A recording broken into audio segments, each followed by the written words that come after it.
بسم اللہ الرحمن الرحیم اللہ کے نام سے جو رحمان اور رحیم ہے۔ وَلَقَدْ يَسَّرْنَا الْقُرْآنَ لِلذِّكْرِ فَهَلْ مِن مُدَّكِرٍ۔ ہم نے اس قرآن کو نصیحت کے لیے آسان ذریعہ بنا دیا ہے، پھر کیا ہے کوئی نصیحت قبول کرنے والا؟ اعوذ باللہ من الشیطان الرجیم، بسم اللہ الرحمن الرحیم۔ اَأُنزِلَ عَلَيْهِ الذِّكْرُ مِن بَيْنِنَا بل هم فی شک من ذکری بل لما یذوقوا عذاب۔ سورۃ صاد کی یہ آیت نمبر 8 ہے۔ اس سے پہلے کی آیات میں فرمایا کہ منکرین اس بات پر تعجب کرتے ہیں کہ انہی کے جنس میں سے ایک منذر اور ڈرانے والا ان کے درمیان میں کیوں آیا، اور رسالت کا انکار کرتے ہیں، اور آپ صلی اللہ علیہ وسلم کو ساحر اور کذاب کہتے ہیں، معاذ اللہ۔ اسی طرح ان کا تعجب نمبر 2 یہ بھی تھا کہ کیا تمام معبودوں کو چھوڑ کر ایک ہی معبود کی عبادت کریں؟ اجعل الآلہۃ الہا واحدا۔ تو اب یہ ان کا تیسرا تعجب ہے۔ اَأُنزِلَ عَلَيْهِ الذِّكْرُ مِن بَيْنِنَا، کیا نازل کیا گیا ہے ان پر ذکر ہمارے درمیان میں سے؟ کیا طائف اور مکہ میں اور کوئی نہیں تھا جن پر یہ ذکر اور قرآن کا نزول ہو؟ بڑے بڑے سردار ہیں، قابل لوگ ہیں، امیر لوگ ہیں، ان پر وحی کا نزول کیوں نہیں ہوا؟ ان پر کتاب کیوں نہیں اتری؟ جیسے کہ سورۃ زخرف کی آیت نمبر 37 میں بھی یہی مضمون ہے کہ منکرین کا یہی اعتراض تھا کافروں کا، لولا انزل ھذا القرآن علی رجل من القریتین عظیم،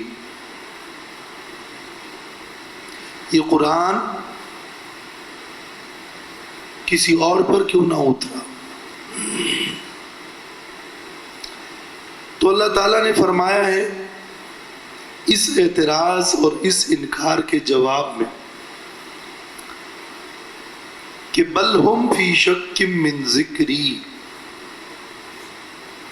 بلکہ یہ لوگ میرے ذکر سے اصل میں شک میں ہیں۔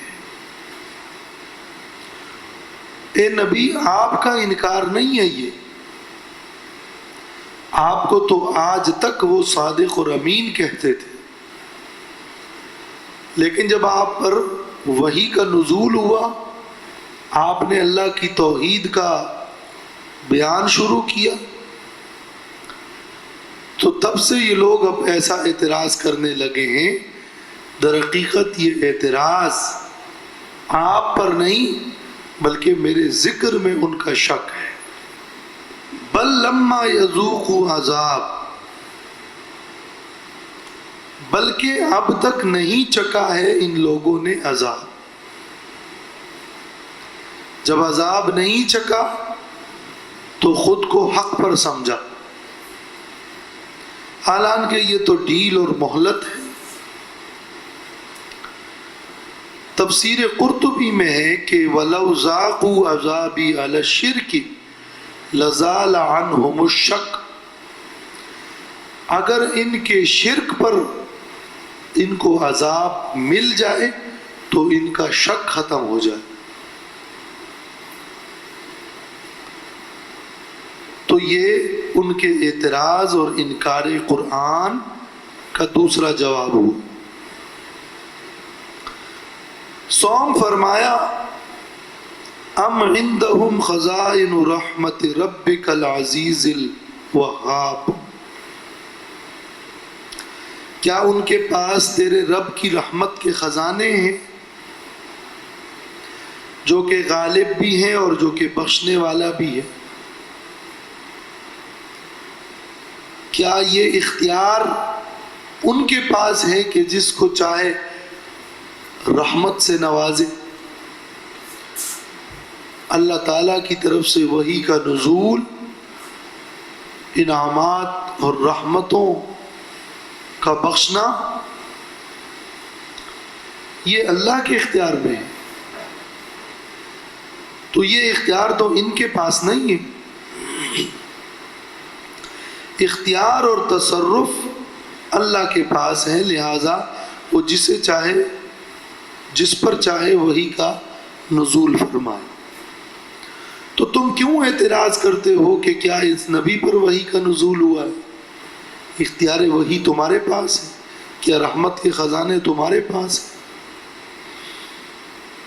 یہ وہی بات ہے جو سورۃ نساء کی آیت نمبر 53 میں ہے.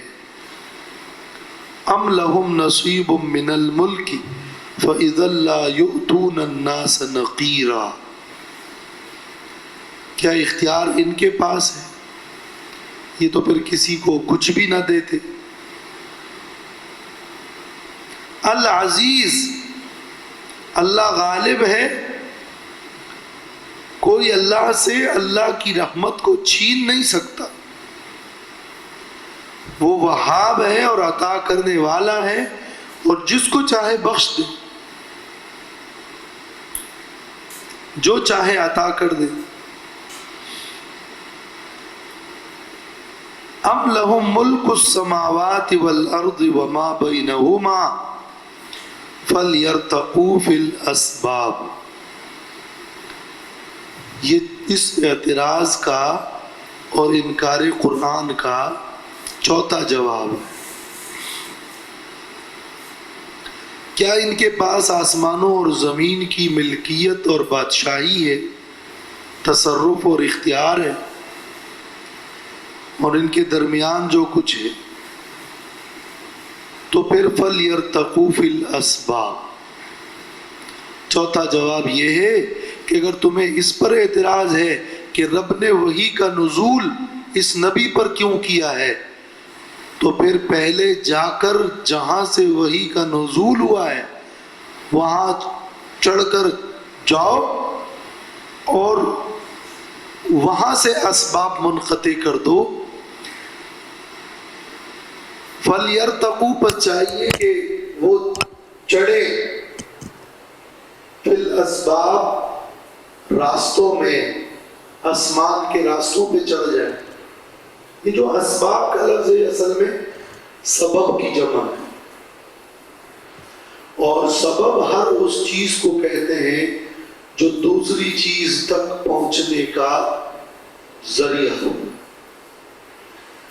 اس لیے سبب رسی کو بھی کہتے ہیں کہ رسی پر چلا جاتا ہے تو وہ سبب ہے. سبب راستے کو بھی کہتے ہیں کہ راستہ چلنے کا ایک سبب ہے، ذریعہ ہے، کہیں دوسری جگہ پہنچنے کا ذریعہ ہے. سبب سیڑھی کو بھی کہتے ہیں کہ وہ سیڑھی چڑھنے کا ذریعہ ہے، اور سبب سامان کو بھی کہتے ہیں جو سفر میں زیادہ راہ ہے اور سفر کرنے کا ذریعہ ہے. اسباب بمعنی سامان کی صورت کہف میں موجود ہے، اور سببا بمعنی راستے کے بھی موجود ہے. فَلْيَرْتَقُوا فِي الْأَسْبَابِ، بس چاہیے کہ پھر وہ چڑھیں اسباب میں. یہ معنی بھی ہے کہ سیڑھیاں لائیں اور اوپر چڑھ کے چلے جائیں اور وہاں سے جا کے وحی کو منقطع کر دیں. تو فی الاسباب سیڑھیوں پہ اور پھر اسباب کا یہ معنی بھی ہے کہ آسمان کی طرف جانے والے راستوں پہ چڑھے، تو اسباب راستوں میں، یا رسی لائے اور اس رسی کو لٹکا کر اوپر چڑھ جائیں، یہ سارے معنی ہو سکتے ہیں فی الاسباب۔ اور یرتقو ارتقاء، ارتقیا اس کا معنی ہوتا ہے چڑھنا۔ ایک لفظ رقیہ یرقا، یہ رقیہ یرقا ہے، جس کو جو باب سمیعہ سے ہے، اگر اس کو رقا یرقی کر دیں، رقا یرقی، رما یرمی کی طرح، تو پھر اس کا معنی دم کرنا ہے، رقیہ۔ رقا یرقی کا معنی دم، رقیہ یرقا باب سمیعہ سے چڑھنا، ارتقا یہ باب افتعال سے بھی چڑھنے کے معنی میں، بس چاہیے کہ پھر وہ چڑھے۔ عالم اسباب کی بلندیوں پر چڑھ کر قبضہ کر لیں اور پھر جا کے جسے چاہے نبی بنا لے، اگر ان کو اعتراض ہے۔ یہ اس کو کہتے ہیں امر توبیخ یا امر تعجیز۔ کسی کو ڈانٹتے ہوئے یا پتہ ہے کہ وہ اس کام سے عاجز ہے اور اس کو حکم دیا جائے کہ چل پھر تو کر، جیسے کہتے ہیں، تو یہ اس لیے نہیں کہ یہ کام عملاً کرو، بلکہ یہ کہ اس کام سے تو تم عاجز ہو، یہ تو تمہارے اختیار میں نہیں ہے۔ کیا ان کے لیے زمین و آسمان کی بادشاہی ہے؟ تو پھر جائیں اور اوپر آسمانوں پہ چڑھ کر وہیں سے وہی منقطع کر دیں، جب یہ ان کا کام ہی نہیں، یہ ان کا اختیار ہی نہیں، جب ان کے پاس اللہ کی رحمت کے خزانے نہیں، جب وحی کا نزول وہ اللہ ہی جانتا ہے کہ کس کو نبی بنائے، تو پھر ان کا یہ اعتراض بالکل بے جا ہے کہ کیا ان پر ہی وحی کا نزول ہوا؟ اللہ جانتا ہے، اللہ اعلم حیث یجعل رسالتہ۔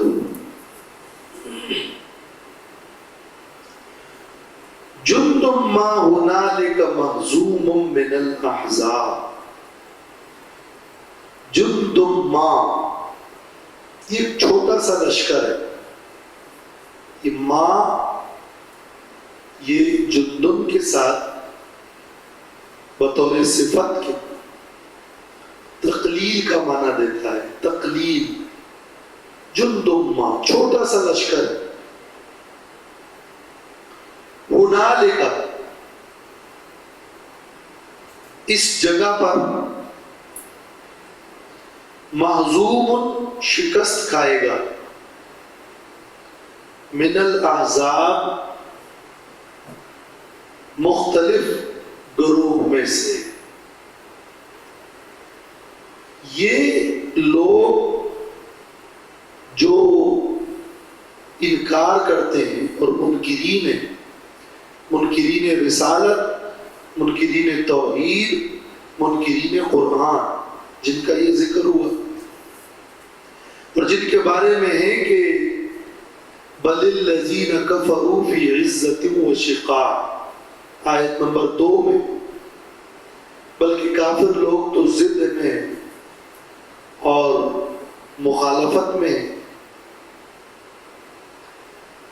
تو یہ کافر لوگ جو اتنا انکار کر رہے ہیں اور تکبر میں ہیں، در حقیقت یہ ایک چھوٹا سا لشکر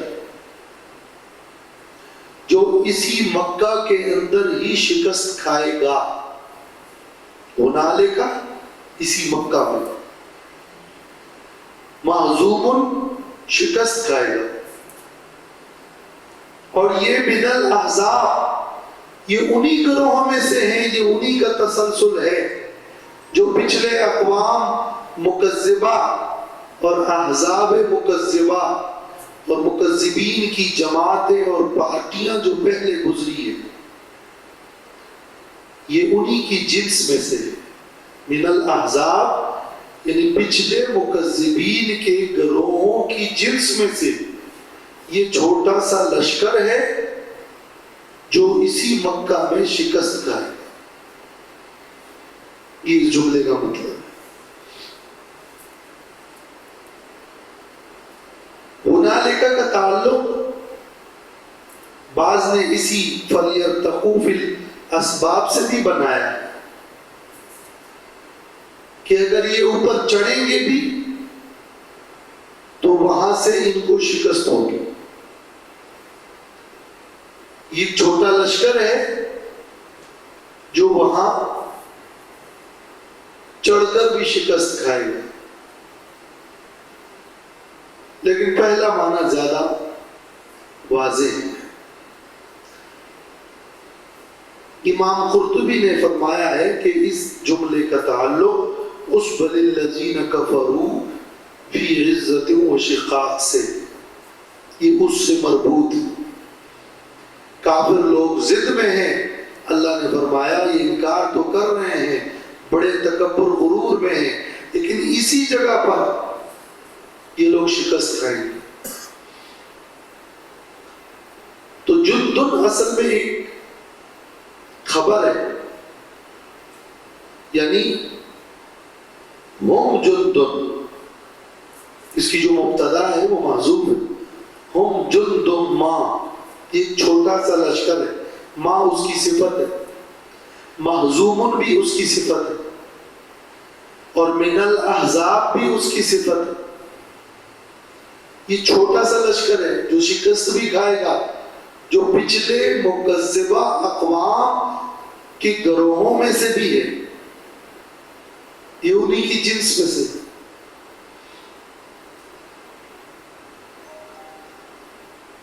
کذبت قبلہم قوم نوح وعاد وفرعون ذو الاوتاد. اب ان احزاب کا ذکر ہے جس کا ذکر یہ من الاحزاب میں ہو گیا. جھٹلایا تھا ان سے پہلے قوم نوح نے اور قوم عاد نے اور فرعون نے، ذو الاوتاد جو میخوں والا تھا، وثمود اور سمود نے، وقوم لوط اور قوم لوط نے، واصحاب الایکۃ اور جنگل والوں نے، قوم شعیب نے. اولئک الاحزاب، یہ ہے وہ احزاب جن کا ابھی ذکر ہوا من الاحزاب میں. وہ گروہ جن کے جنس میں سے یہ مکہ کے منکرین ہیں، وہ گروہ کیا ہے کہ قوم نوح نے بھی جھٹلایا، قوم عاد نے بھی اور فرعون نے بھی. جو فرعون ذو الاوتاد، اوتاد وتد کی جمع ہے. وتد کہتے ہیں میخ، بڑے بڑے کیل. تو ذو الاوتاد بڑے بڑے کیل اور میخ اصل میں کنایا ہے قوت سے. جیسے خیمے کے اندر خیمے کو مضبوط کرتے ہیں بڑے میخ لگا کر، تو وہ خیمہ بڑا مضبوط ہوتا ہے. اسی طرح فرعون بھی بڑی قوت والا تھا، مضبوطی والا تھا، اور ایک مضبوط حکمران تھا.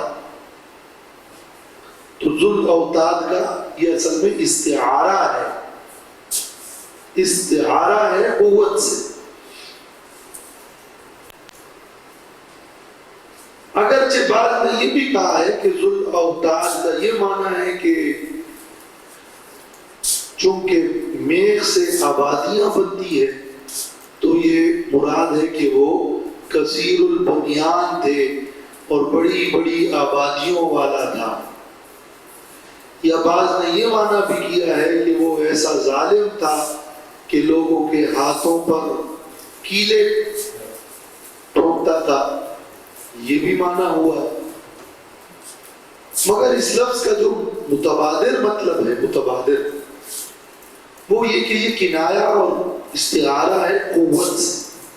بڑی قوت والا، شان شوکت والا بادشاہ.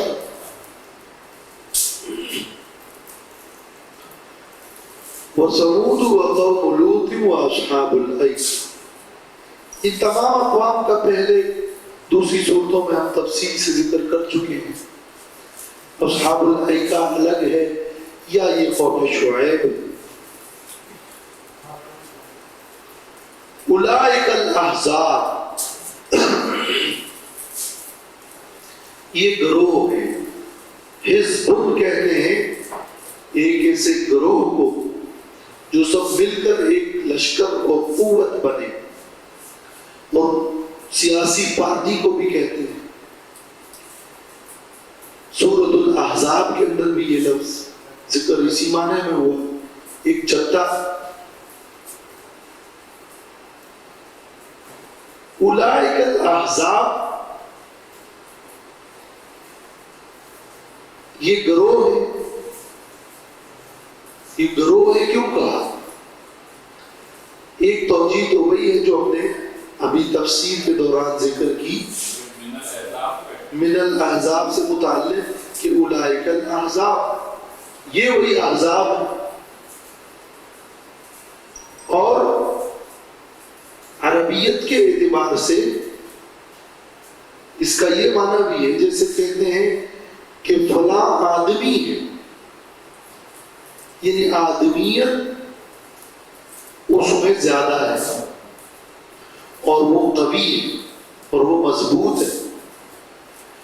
تو اولئک الاحزاب کا یہ مطلب ہے کہ یہ بھی قوی اور مضبوط جماعتیں اور گروہ تھی. تو اولئک الاحزاب یعنی اولئک الموصوفون بالقوت والکثرت، تفسیر قرطبی، یہ لوگ قوت اور کثرت والے تھے. یہ مفہوم اس جملے کی عربیت کے حساب سے نکل رہا کہ یہ بھی بڑی بڑی جماعتیں تھیں، یہ بھی بڑی مضبوط جماعتیں تھیں. ان کل الا کذب الرسل، نہیں تھا ان میں سے کوئی بھی مگر انہوں نے جھٹلایا رسولوں کو. وحق عقاب، تو ثابت ہوا میرا عذاب. ان تمام گروہوں کا جرم یہی تھا، بڑا جرم یہی تھا. دوسرے جرم بھی اس جرم کے تحت اور بھی بری بری باتیں اور بری بری صفات تھی، مگر بڑا جرم یہ تھا، اصل جرم یہ تھا، عذاب کا سبب یہ تھا کہ کذب الرسل، انہوں نے رسول کو جھٹلایا. اس جملے کے اندر جو حصر ہے کہ نہیں تھا ان میں کوئی بھی مگر رسولوں کو جھٹلایا. ان کا خیال تھا کہ یہ سزا یا ہلاکت کسی اور وجہ سے ہوئی، مگر اور وجہ سے نہیں ہوئی. بڑا سبب اس کا یہی تکذیب رسول تھا. فحق عقاب، تو میرا عذاب ثابت ہوا. عقاب اصل میں کہتے ہیں جرم کے بعد سزا کو عقاب کہتے ہیں. عذاب بعد الجریمہ، جرم کے بعد عذاب کو عقاب کہتے ہیں. عقابی اصل میں کیا تھا؟ عقابی، یہ میرا عذاب ثابت ہوا، میرا عذاب. تو اللہ تعالیٰ کا عذاب اور عقاب تھا تو یہ ان کے جرم کے بدلے میں تھا. تو گویا یہ اللہ کا عدل تھا کہ ان پر یہ عذاب نازل ہوا.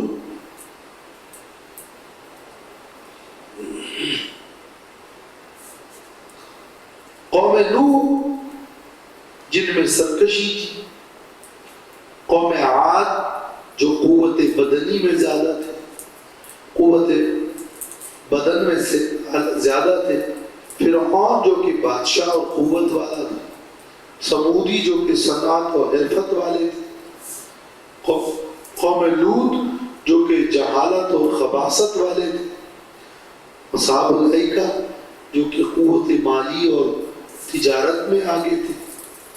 تو اولئک الاحزاب، یہ مختلف گروہ مختلف جہتوں سے، مختلف حیثیتوں سے قوت والی جماعتیں تھیں، لیکن جب رسولوں کو جھٹلایا تو ان کے ان جرائم کی بنیاد پر ہمارا عذاب ہوا، اور یہ سارے جرم ان کے اس لیے ختم نہیں ہوئے کہ انہوں نے رسولوں کی بات نہیں مانی۔ وَمَا يَنظُرُ هَؤُلَاءِ إِلَّا صَيْحَةً وَاحِدَةً مَا لَهَا مِنْ فَوَاقٍ۔ چوتھا جرم ان کا یہ تھا کہ انکار رسالت، انکار توحید اور انکار قرآن کے علاوہ وہ انکار قیامت بھی کرتے تھے۔ تو یہ وہ چوتھا جرم۔ وما ینظروا، اور انتظار نہیں کرتے یہ لوگ، ہؤلاء یہ لوگ، ینظروا ینتظروا، یہ نظر ینظروا کا لفظ جو ہے اس کے بعد جب الا ذکر ہو، الا، تو پھر اس کا معنی آنکھوں سے دیکھنا ہوتا ہے۔ وجوہ یومئذ ناظرہ الی ربہا ناظرہ، الی ربہا ناظرہ، رب کی طرف دیکھنے والا۔ اور جب یہ ینظرون متعدی ہو کسی مفعول کی طرف اور وہ مفعول ذکر بھی ہو جیسے یہاں ہے، تو یہ انتظار کے معنی میں ہوتا ہے۔ اور جب مطلق ذکر ہو، علی الارائک ینظرون، تو وہاں انتظار اور نظر دونوں معنی ہو سکتے۔ یہاں انتظار والا معنی ہے، نہیں انتظار کرتے یہ لوگ الا صیحۃ واحدہ، مگر ایک چیخ اور آواز کی، وہ نفخہ ہے، سور میں پھونکا جائے گا۔ ما لہا من فواق، کہ نہیں ہوگا اس صیحہ کے لیے کوئی وقفہ۔ فواق، فواق کا معنی ہے انقطاع و رجوع،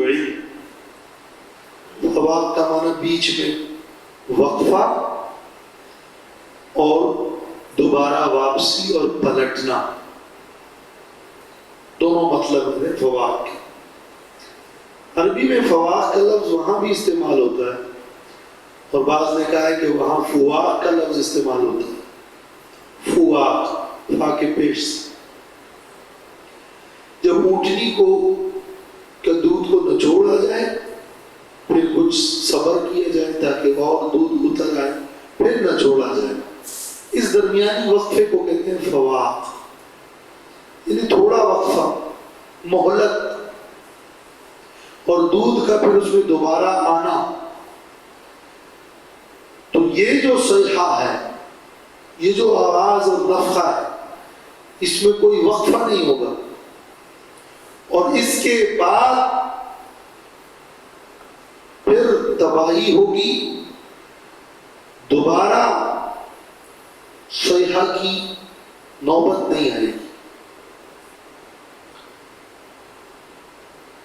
تو من فواق کا یہ مطلب ہے تھوڑا سا وقت، نہ تو انقطاع ہوگا، نہ رجوع ہوگا، نہ مہلت اور ڈھیل ہوگی، نہ وقفہ ہوگا، اور نہ ہی واپسی ہوگی، اور افاقہ بھی نہیں ہوگا۔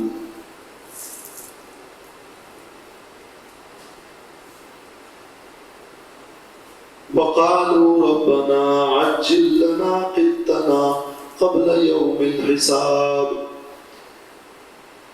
جیسے عربی میں مشہور ہے نا العیادت قدر فواق الناقہ، عیادت جو ہے وہ اونٹنی کے فواق کے برابر ہونی چاہیے، یعنی عیادت بہت لمبی نہ ہو، تھوڑی دیر کے لیے ہو. تو وہاں ہے العیادت قدر فواق الناقہ. بعض سلف کا قول ہے، حدیث تو نہیں ہے، النہایہ میں ابن الاسیر نے نقل کیا ہے.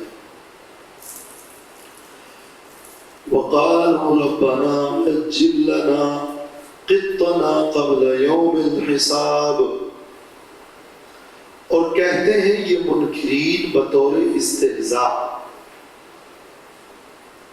کہ اے ہمارے رب عجل لنا، جلدی دے دے ہم کو، قطنا ہمارا حصہ، قبل یوم الحساب حساب کے دن سے پہلے، حساب کے دن سے پہلے ہی ہمارا حصہ دے دے. قطنا کا جو لفظ ہے یہ نصیب اور حصے کے معنی میں.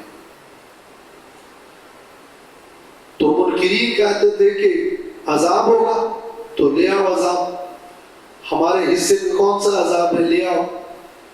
یہ بطور مذاق کے اور استہزاء کے، گویا کہ وہ مانتے ہی نہیں تھے کہ کوئی سزا اور عذاب ہے. یہ اصل میں انکار ہے.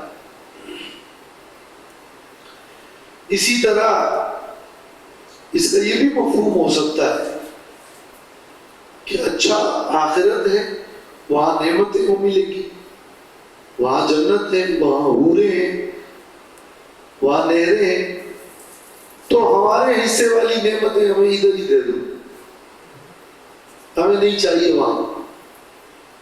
یہ بطور استہزاء. لفظ قطنا کا مفسرین نے ایک دوسرا معنی بھی کیا ہے. یہ قطہ بمعنی مکتوب کے بھی آتا ہے عربی لغت.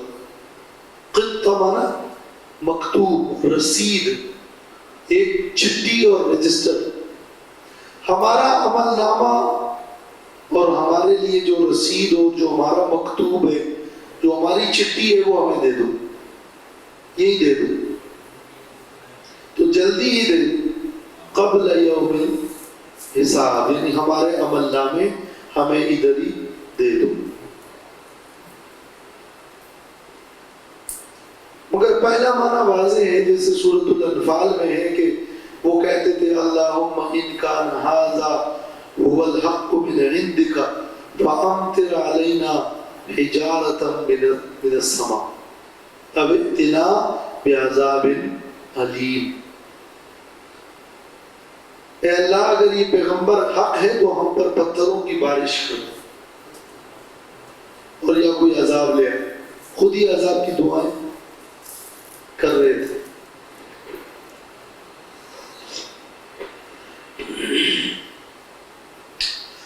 اصبر على ما يقولون واذكر عبدنا داود ذا الأيد إنه أواب.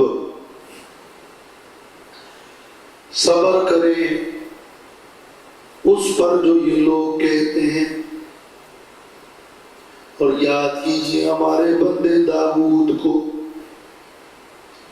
ذا الأيد جو قوت والے تھے، انہو اواب بے شک وہ بہت زیادہ رجوع کرنے والے تھے اللہ کی طرف.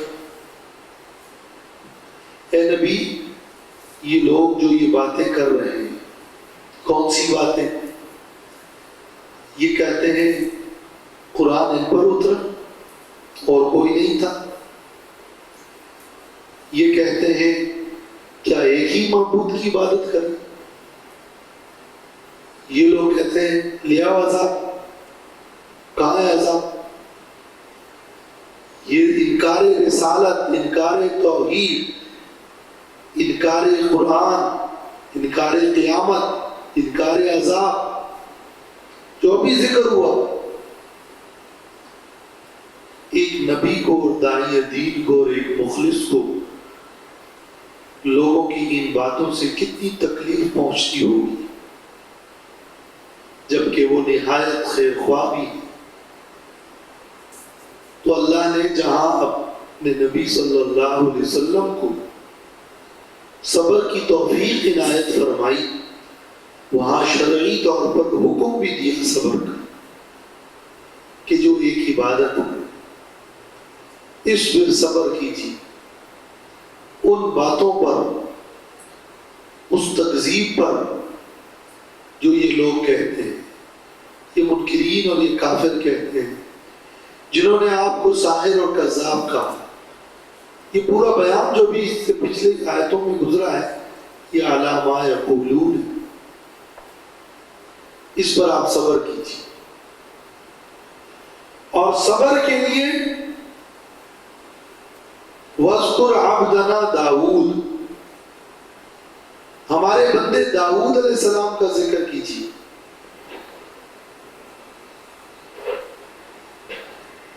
داؤد علیہ السلام کا ذکر کریں، دو مطلب ہے وَاذْكُرْ عَبْدَنَا کی۔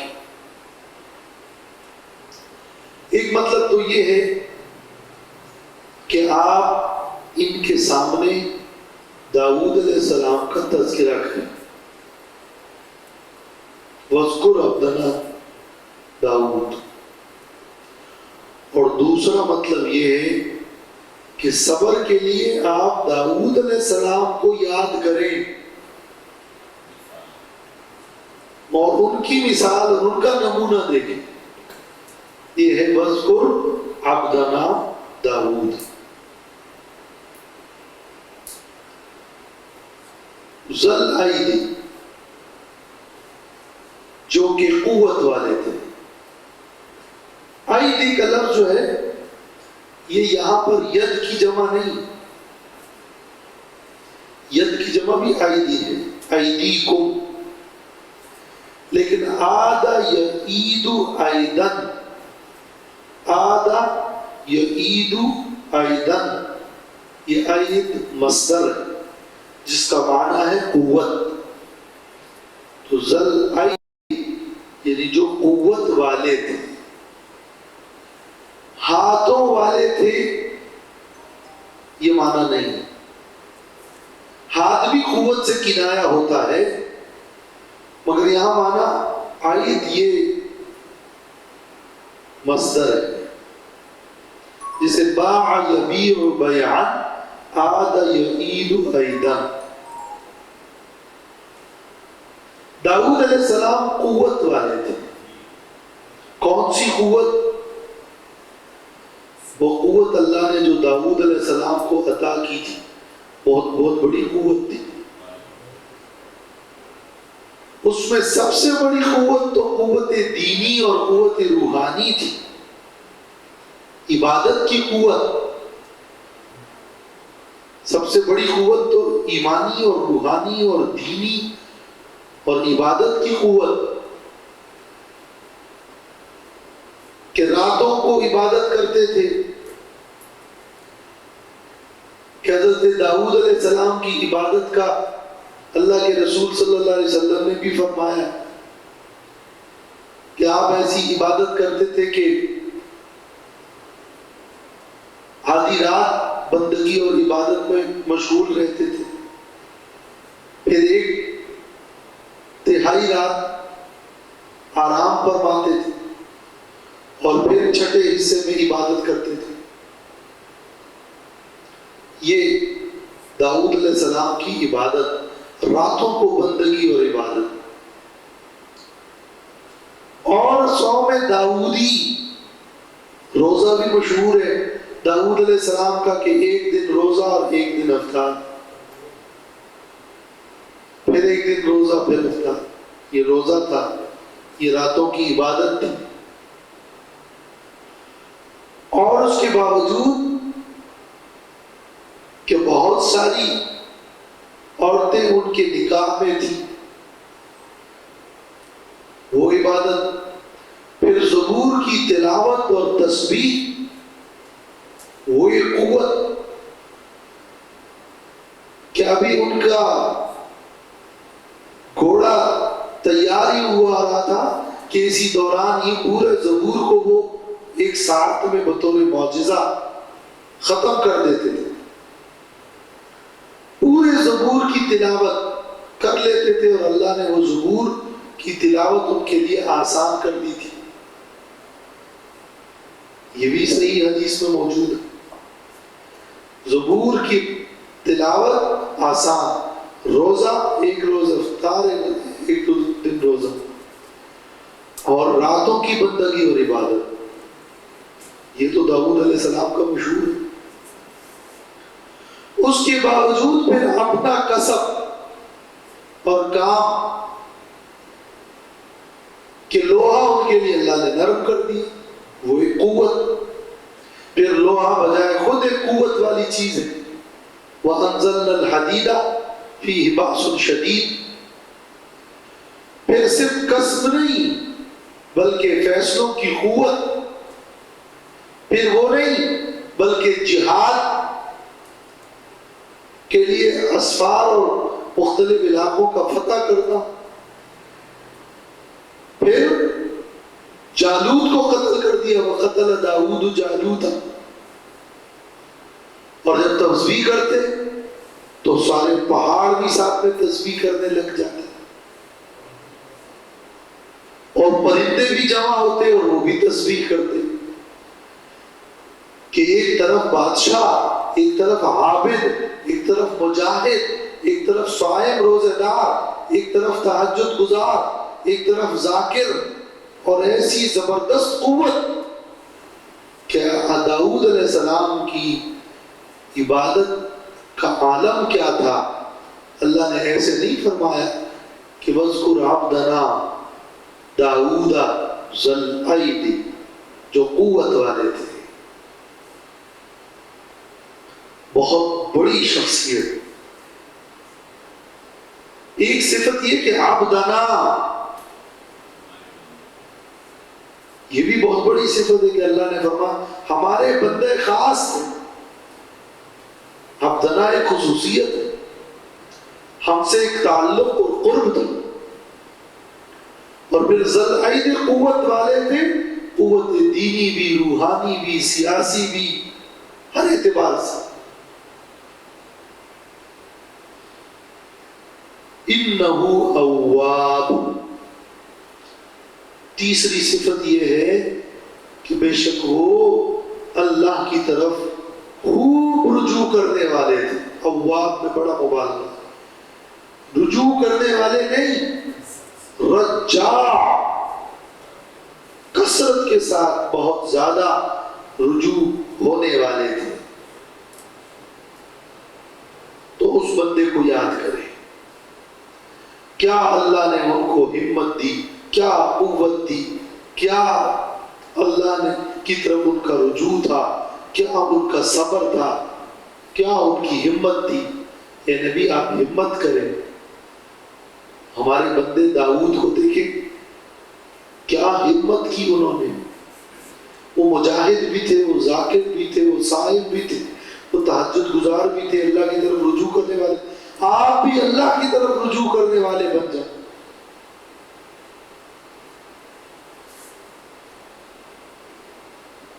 اِنَّا سَخَّرْنَا الْجِبَالَ مَعَهُ يُسَبِّحْنَا بِالْعَشِيِّ وَالْإِشْرَاقِ. ہم نے تابع کر دیا تھا پہاڑوں کو ان کے ساتھ، یعنی ان کے ساتھ شریک ہو کر. پہاڑ تو میرے حکم کے تابع تھے لیکن ان کے ساتھ شریک ہو کر. یسبحنا، کہ وہ پہاڑ تسبیح کرتے تھے، بالعشی والاشراق، شام کو اور صبح. عشی کہتے ہیں مغرب سے کچھ پہلے سے لے کر عشاء تک کا پورا وقت، اس کو عشی کہتے ہیں. اور اشراق سورج جب نکلے بلکہ ایک نیزہ بلند ہو. ایک ہے شروق، شروق الشمس کہتے ہیں سورج کا ظاہر ہونا. ایک ہے اشراق، اشراق ہے سورج کا ارتفاع اور اس کا کچھ بلند ہونا. اشراق کیا ہے؟ ایک دو نیزہ بلند ہو جائے، یعنی سورج کے ظہور کے 10 15 20 منٹ بعد. یہ ہے ارتفاع الشمس، اشراق. تو صبح شام داؤد علیہ السلام کی تسبیح، یہ عبادت کا وقت، وہ عبادت کرتے تھے. تو پہاڑ میں ان کے ساتھ تسبیح کرتے تھے. یہ کوئی بازگشت نہیں تھا، یہ کوئی مجاز نہیں ہے. اس کو بازگشت یا مجازی معنوں میں لینا سنگین غلطی ہے. یہ معجزہ تھا داؤد علیہ السلام کا. حقیقی معنوں میں پہاڑ تسبیح کر رہے تھے. وَالطَّيْرَ یعنی وَسَخَّرْنَا الطَّيْرَ، اور ہم نے پرندوں کو بھی پہاڑوں کی طرح ان کے تابع کیا. پہاڑ جو سخت مخلوق ہے، پرندے جو نرم مخلوق ہے. یہ سخت مخلوق اور نرم مخلوق دونوں کو ہم نے ان کے تابع کر دیا تھا. محشورتاً، اس حال میں کہ وہ پرندے جمع ہوتے تھے، اکٹھے ہوتے تھے. یہ محشورتاً حال ہے.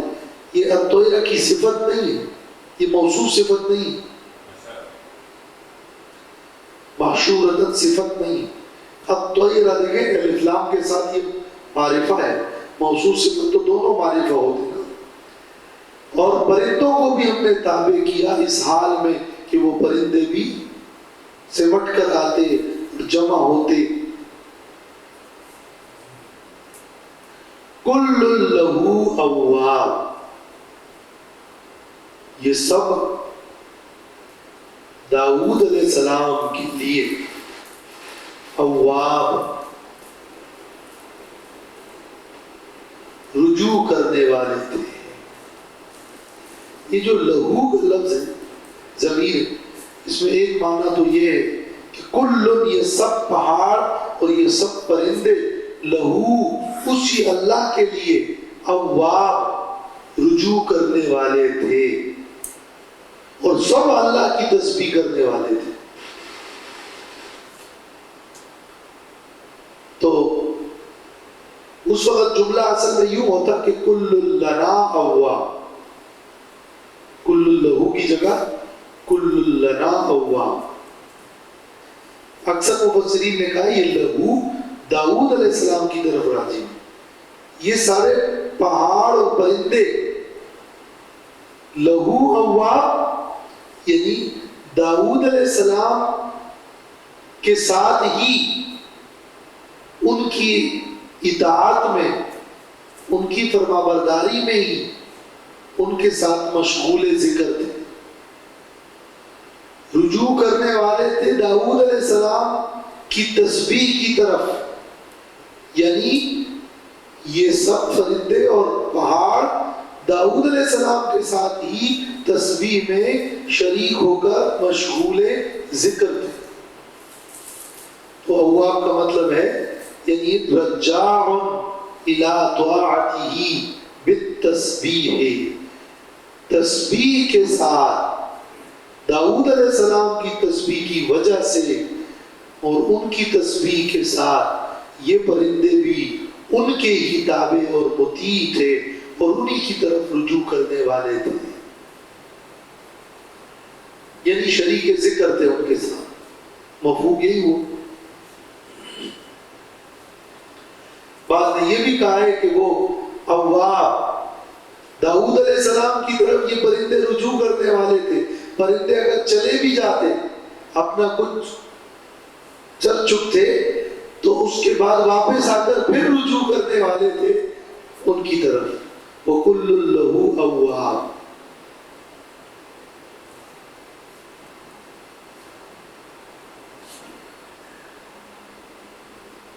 وَشَدَدْنَا مُلْكَهُ، یہ داؤد علیہ السلام کی چھٹی خوبی بیان ہو رہی ہے. پہلی کیا تھی؟ ہمارے بندے تھے. دوسری کیا ہے؟ وہ قوت والے تھے. تیسری کیا ہے؟ اواب، رجوع کرنے والے تھے. چوتھی کیا ہے؟ پہاڑ ان کے تابع تسبیح میں. پانچویں کیا ہے؟ پرندے بھی تابع. چھٹی کیا ہے؟ وَشَدَدْنَا مُلْكَهُ، ہم نے ان کی بادشاہی کو بڑا مضبوط کر دیا تھا.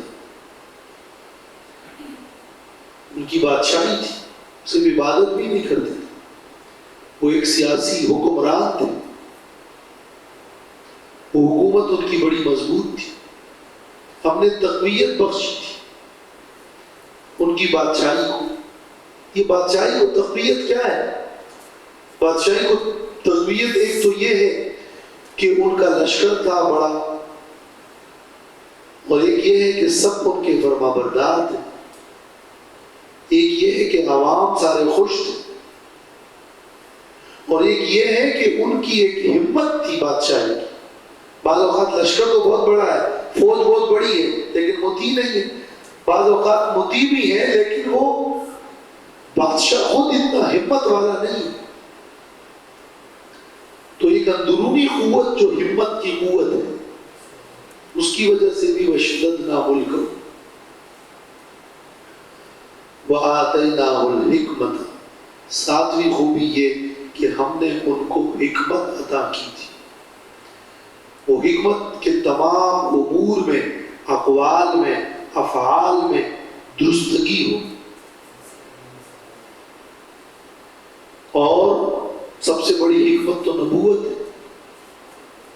ہم نے انہیں حکمت دی تھی، یعنی نبوت دی تھی، اور فیصلوں میں درستگی دی تھی.